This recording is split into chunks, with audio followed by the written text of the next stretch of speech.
Bonjour à toutes et bonjour à tous. Donc je suis aujourd'hui en direct du Vic de Sceaux, ma rivière de prédilection, et je vais vous expliquer ma façon d'aborder une nouvelle rivière, une rivière que je ne connais pas, que je n'ai jamais pêchée, et plus particulièrement les mouches que j'ai l'habitude d'utiliser. Donc quand vous allez regarder cette vidéo, vous allez vous rendre compte qu'en fait la pêche à la mouche c'est pas si compliqué que ça. La seule chose c'est qu'il faut essayer d'utiliser des choses simples, justement pour ne pas complexifier déjà une chose qui pourrait l'être. Voilà, donc la première mouche que j'ai l'habitude d'utiliser, c'est une faisantaille, tout simplement.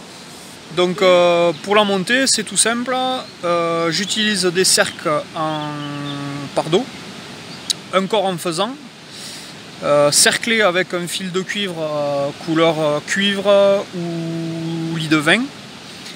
Derrière, un tout petit thorax en oreille de lièvre et, ou pas, un petit tag orange. Voilà. Le second modèle, c'est une oreille de lièvre. Voilà. Donc là, pour la montée, c'est pareil, c'est tout simple. Cercle en pardo, un corps en oreille de lièvre cerclé de fil de cuivre, un thorax avec des poils de l'oreille de lièvre un tout petit peu plus long, de façon à former un thorax un petit peu plus fourni que le corps, et un peu plus long. Et derrière, un tout petit thorax ou pas en orange.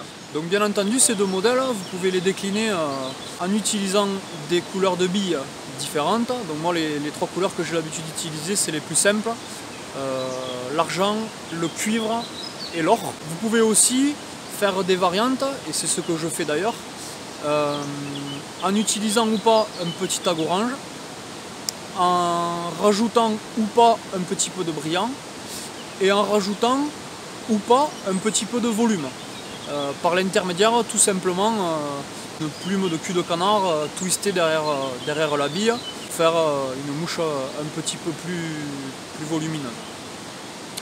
Voilà, donc en fait ces deux modèles, ce sont des mouches d'ensemble qui imitent la plupart des insectes que nous avons dans nos cours d'eau, et qui par conséquent seront efficaces en France et également à l'étranger.